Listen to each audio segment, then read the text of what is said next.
नमस्कार दोस्तों, आपका स्वागत है हमारे YouTube चैनल टेक्निकल पंडित जी में, जिसमें आज हम एनीडेस्क एप्लीकेशन के बारे में जानेंगे। तो इस वीडियो में मैं आपको बताने वाला हूं कि एनीडेस्क एप्लीकेशन क्या होता है, कैसे उसका यूसेज होता है। और जैसा कि आपने कई बार न्यूज़ चैनल्स में देखा होगा या न्यूज़पेपर में पढ़ा होगा, और आरबीआई ने भी एक गाइडलाइन जारी किया था इसके लिए कि उसका यूज़ करके किस तरह से फ्रॉड करते हैं कुछ लोग, तो उससे कैसे बचना है। तो ये सारी डिटेल्स इस वीडियो में मैं आज आपके साथ शेयर करने वाला हूँ। तो इस वीडियो के अंत तक ज़रूर देखिए और ज़्यादा से ज़्यादा हो सके तो लोगों तक पहुँचाइए, इसे शेयर करिए, क्योंकि ये जानकारी है जितने ज़्यादा लोगों तक पहुँचेगी उतनी ही अच्छी बात है। और हो सकता है आपकी जानकारी शेयर करने से किसी एक से फ्रॉड होने से कोई एक बच जाए, तो वो काफ़ी अच्छी बात है। तो वीडियो में आगे जाने से पहले सबसे पहले मैं आपको बताना चाहूँगा कि एनीडेस्क है क्या। तो ये एक रिमोट एक्सेस एप्लीकेशन है। जैसे कि अगर आप मान लीजिए कि लैपटॉप या डेस्कटॉप यूज़ करते हैं कंप्यूटर, तो उसमें बहुत सारे रिमोट एक्सेस एप्लीकेशंस आते हैं। बहुत सारी वेबसाइट्स हैं, टीम व्यूअर है एक एप्लीकेशन है। तो उसमें क्या होता है कि आपका जो डेस्कटॉप है या एनीडेस्क की अगर बात करें तो आपका जो मोबाइल है, एनीडेस्क मेन मोबाइल्स के लिए है, तो आपका जो मोबाइल है वो रिमोटली कोई बंदा एक्सेस कर सकता है। तो आपके मोबाइल को वो अपने मोबाइल पे देख सकता है, उसमें कुछ भी ओपन कर सकता है, कुछ डिलीट कर सकता है। तो पूरा का पूरा मोबाइल जो है, जैसे आप यूज़ करते हैं ठीक वैसे ही वो बंदा अपने मोबाइल से आपके मोबाइल को चला सकता है। ये काम करता है एनीडेस्क। एनीडेस्क के थ्रू ये चीज़ पॉसिबल है। तो ऐसे जो भी एप्लीकेशंस होते हैं उन्हें रिमोट एक्सेस एप्लीकेशंस कहते हैं। और इनका मेन जो यूसेज होता है वो आईटी फील्ड वाले जो लोग हैं वो ज़्यादातर करते हैं। तो कई लोग जैसे कोई सॉफ्टवेयर में दिक्कत है या मोबाइल में दिक्कत है, फ़ोन में कोई प्रॉब्लम आ रही है या आपके कंप्यूटर लैपटॉप में कोई दिक्कत है, तो उसे ठीक करने के लिए कई बार आप टेक्नीशियन को फ़ोन करते होंगे, तो वो रिमोटली एक्सेस लेता है ताकि वो उसको वहाँ आना ना पड़े या वो वहाँ आ नहीं सकता। तो ऐसे सिचुएशन में वो रिमोट एक्सेस लेके चेक कर लेता है कि उसमें क्या क्या प्रॉब्लम है, और अगर उसे कुछ ठीक करने जैसा लगता है, सॉफ्टवेयर की दिक्कत होती है तो वो ठीक कर देता है। अगर फिज़िकल अप्रोच करने की ज़रूरत होती है तो फिज़िकली वहाँ पे विज़िट करता है। तो मोबाइल में कई बार जब दिक्कत आती है तो उसके लिए लोग एनीडेस्क एप्लीकेशन से उसका एक्सेस लेके उसे ठीक करते हैं। तो ये मेन इसका यूसेज है जो आईटी फील्ड वाले इसका यूज़ करते हैं। अब होता क्या है, इसमें फ्रॉड कैसे होता है। तो जैसे कि मान लीजिए आपको कोई पर्सन कॉल कर रहा है। अब इसका मेन यूज़ जो है वो तो रेक्टिफिकेशन के लिए है, प्रॉब्लम दूर करने के लिए है, जो इसको डिज़ाइन जिस तरह से किया गया है। लेकिन जो फ्रॉस्टर होते हैं वो क्या करते हैं, स्कैम करने वाले लोग, कि आपका डेटा किसी तरह से ले लेते हैं कि भाई फलाना फलाना आदमी को कोई भी दिक्कत है। जैसे कि आपने मान लीजिए कि गूगल में सर्च किया और गूगल में कोई इलीगल वेबसाइट है, फ्रॉड वालों की कोई वेबसाइट उन्होंने बना के रखी है अपनी अलग से किसी दूसरे नाम से, तो वहाँ पे उनको डेटा मिल जाएगा कि आपने सर्च किया भाई मोबाइल में ये दिक्कत है, मुझे क्या करना है। या तो कई बार वो लोग ये लॉटरी के नाम से फ़ोन करते हैं कि सर जी आपको फ़लाना फ़लाना कंपनी से 1 करोड़ की लॉटरी लग गई है या 50 लाख की लॉटरी लग गई है, तो उसके लिए हमको थोड़ी सी वेरिफिकेशन की ज़रूरत है। एनीडेस्क से आप अपना एक्सेस शेयर करिए, हम देख लेते हैं और उसके बाद हम आपको जो भी लॉटरी का पैसा है वो ट्रांसफ़र कर देंगे। ठीक, आईटी वाले भी इसी तरह से, अगर फ्रॉडस्टर है तो वो इसी तरह से फ़ोन करेगा कि सर जी आपके मोबाइल में ये दिक्कत है, एक काम करिए आप एक्सेस शेयर करिए, और जैसे ही आप एक्सेस शेयर करते हैं हम चेक करके आपको आपका जो मोबाइल है वो ठीक कर देंगे।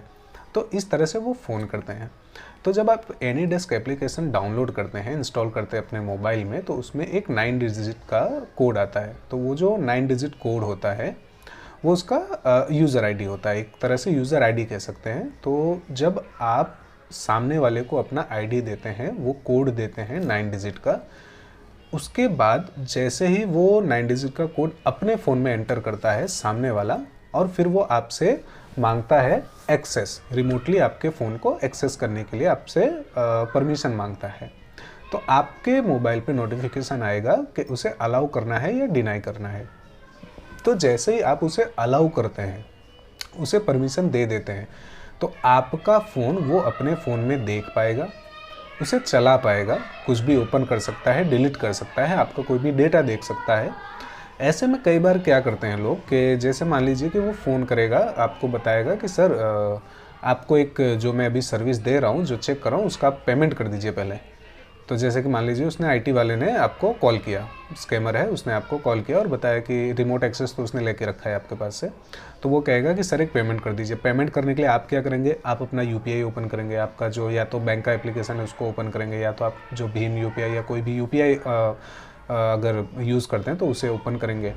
वो रिमोट एक्सेस ले चुका है, वो आपके मोबाइल को देख रहा है, ऐसे में आप उसे ओपन करते हैं, आपका जो भी एप्लीकेशन है उसमें आप पासवर्ड डालते हैं, आपका यूपीआई आईडी उसमें विजिबल होता है, ये सारी चीज़ें जो भी प्रोसेस है वो देख रहा है। तो इस तरह से आपका जो यूपीआई, जो सबसे ज़्यादा कॉन्फिडेंशियल डेटा जिसे कहते हैं, वो भी सामने वाला बंदा देख रहा है, क्योंकि आपने पहले से उसे एक्सेस दे के रखा है। फिर आप उसे पेमेंट करेंगे, आपका पेमेंट का जो पिन है, वो सारी चीज़ें जो जो आप टाइप कर रहे हैं वो सारी चीज़ें वो वहाँ पे देख पा रहा है। तो इसका यूज़ करके वो लोग स्कैम करते हैं। जैसे ही आप उन्हें एक्सेस देते हैं, वो आपका फ़ोन देख रहे हैं, फिर आपसे पेमेंट करने के लिए कहेंगे। आप पेमेंट करने के लिए जो जो एप्लीकेशन ओपन करेंगे, जो भी इसमें कोड डाल रहे हैं, जो भी पासवर्ड डाल रहे हैं, ऊपर यूज़र आईडी ऑलरेडी लिखी आती है अगर आप नेट बैंकिंग यूज़ कर रहे हैं तो यूज़र आईडी आप डालेंगे उसमें, फिर नीचे आप अपना पासवर्ड टाइप करेंगे, तो वो सारी चीज़ें वहाँ पे उसे दिख रही है और उसी का इस्तेमाल करके वो उसे फ्रॉड करते हैं। कई बार पैसे कटते चले जाते हैं और सामने वाले को पता भी नहीं चलता, और कई बार ऐसा होता है कि बाद में उसका पैसे कटेंगे या जो भी है, जैसे कार्ड की डिटेल है उसने ले ली है देख के खुद से, तो वो बाद में उसे यूज़ करते हैं, बाद में उसे फ्रॉड करते हैं वो इस तरह से। तो ये तो हुआ कि एनीडेस्क एप्लीकेशन होता क्या है, कैसे उसका यूज़, उसका एक्चुअल में यूसेज क्या है और किस तरह से फ्रॉड होता है। अब इससे बचना कैसे है वो मैं आपको बताऊं। तो देखिए, जब भी आप कोई भी आपको प्रॉब्लम आती है, मान लीजिए कि आपको उसने आईटी वाला बन के फ़ोन किया, तो सिंपल सी बात है, अगर वो आईटी वाला आपके फ़ोन में कुछ दिक्कत है तो आप उन्हीं लोगों को बताइए जिन्हें आप जानते हैं, आप उनसे ही मदद मांगिए। वो आपके घर का कोई इंसान हो सकता है, आपका रिलेटिव हो सकता है, आपके यार दोस्त हो सकते हैं जिन्हें आप अच्छी तरह से जानते हैं, या तो फिर सिंपली आप क्या करिए कि फ़ोन का जो भी स्टोर है वहाँ जाके कांटेक्ट करिए और उससे कहिए कि वो ठीक करके दे। ऑनलाइन सर्च करके, ऑनलाइन किसी का भी नंबर लेके आप उसे कॉल करके हेल्प मत मांगिए, या तो वहाँ पे अपनी डिटेल मत दीजिए ताकि वो आपको फ़ोन करके आपकी मदद कर सके, क्योंकि ऐसे में ये सारे एप्लीकेशन से फ़ोन करने वाला एक्चुअल में सही बंदा है या नहीं है ये आप जज नहीं कर पाएंगे। तो ये तो पहला सिचुएशन हुआ कि जब आपको आईटी का कुछ दिक्कत है और उसमें आपको अगर फ़ोन आ रहा है तब क्या कर रहे हैं। ठीक उसी तरह से अगर मान लीजिए कि लॉटरी के लिए आपको किसी ने फ़ोन किया, तो सबसे पहले तो आप अपने किस्मत का भरोसा रखिए कि घर बैठे आपको करोड़ 2 करोड़ रुपया कोई नहीं देने वाला। मतलब ये आज का वो ज़माना है कि जहाँ पे लोग गालियाँ भी फ्री में नहीं देते, उसके लिए भी आपको किसी का कुछ बिगाड़ना पड़ेगा तब आपको गाली मिलेगी, ठीक है। या तो आशीर्वाद भी जो है वो फ्री का नहीं मिलता, उसके लिए सामने वाले को आपको पैर छूना पड़ेगा सामने वाले का, उसके बाद वो आपको आशीर्वाद देगा। तो ये हम उस ज़माने में रह रहे हैं।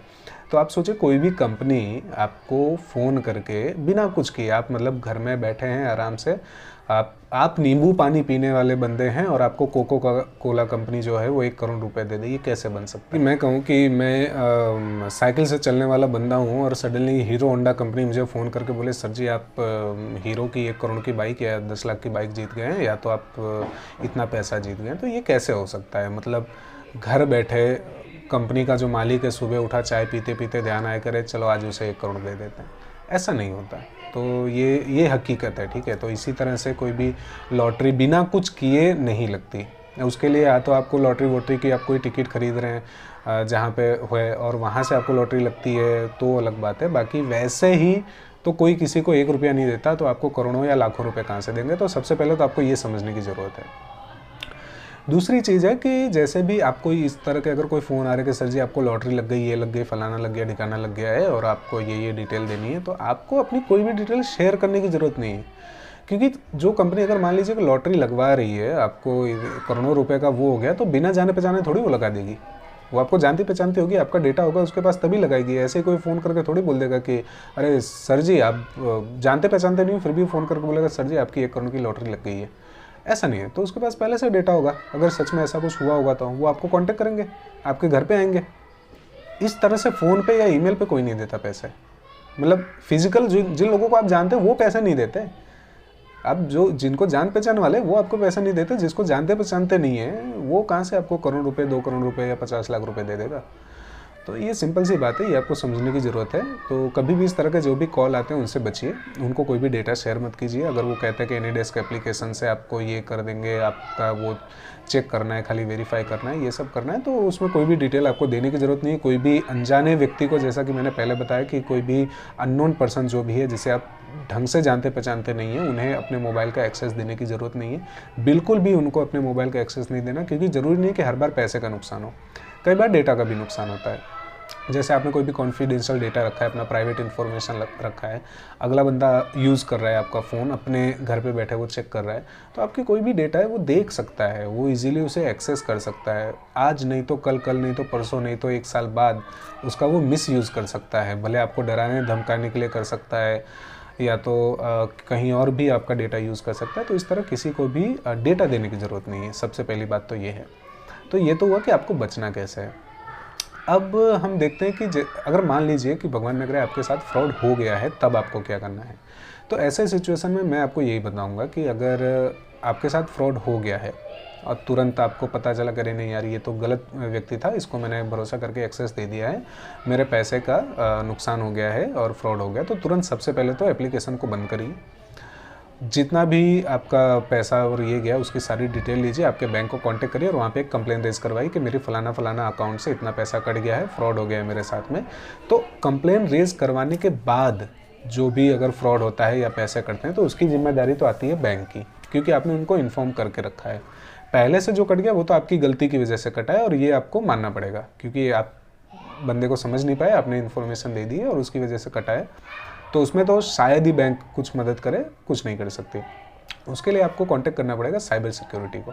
तो साइबर सिक्योरिटी जो है पुलिस की एक डिपार्टमेंट है पुलिस का ही, वहाँ पे आपको कांटेक्ट करना पड़ेगा। जितना भी डिटेल्स है वो सारी डिटेल्स आपको उनको देनी है, सारे आपके स्टेटमेंट देने हैं, सारी चीज़ें बतानी है। तो उनकी तरफ से वो कोशिश कर सकते हैं कि जो आपका गया पैसा है शायद अगर वो आ जाए तो वो उनकी तरफ से कोशिश करेंगे। लेकिन सबसे पहले तो आपको अपने बैंक को इन्फॉर्म करना है।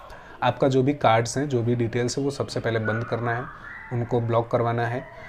उसके बाद अलग से नए कार्ड या नया अकाउंट ओपन करवाना है तो वो अलग पूरा प्रोसेस है, आपका अपनी मर्जी है। लेकिन वो तुरंत वो अकाउंट को तो आपको फ्रीज़ करवाना ही है। उसके अलावा जो एप्लीकेशन है, एप्लीकेशन को आपको तुरंत बंद कर देना है, उसको अनइंस्टॉल कर देना है, फ़ोन को रिस्टार्ट मारिए और जितना हो सके लोगों को इससे दूर रहने की सलाह दीजिए। तो इस तरह से आप जो ये सारे एप्लीकेशंस हैं जिनकी वजह से फ्रॉड हो रहा है उनकी वजह से आप बच सकते हैं, उन चीज़ों से आप बच सकते हैं। अब बात ये आती है कि इस तरह के जो भी एप्लीकेशंस हैं, तो मैं आपको ये बताना चाहूँगा कि जैसे कि बहुत सारे आपने वीडियोस में देखा होगा, न्यूज़ में आपको बताया होगा, मैंने पहले बताया कि आरबीआई का भी एक गाइडलाइन है, उसमें इन एप्लीकेशंस को बता रहे हैं कि ये एप्लीकेशंस गलत है। तो मैं आपको बताना चाहूँगा ये एप्लीकेशंस गलत नहीं है, ये हमारी सुविधा के लिए बने हैं एप्लीकेशंस। एनीडेस्क जो एप्लीकेशन है वो कंपनी गलत नहीं है, लाखों लोग, करोड़ों लोग उसे यूज़ कर रहे हैं। ये जो टीम व्यूअर और ये सब एप्लीकेशंस आते हैं कंप्यूटर उसके लिए, तो वो एप्लीकेशंस गलत नहीं है, कंपनी गलत नहीं, उसका इस्तेमाल करके कुछ लोग गलत काम कर रहे हैं, कुछ लोग फ्रॉड कर रहे हैं।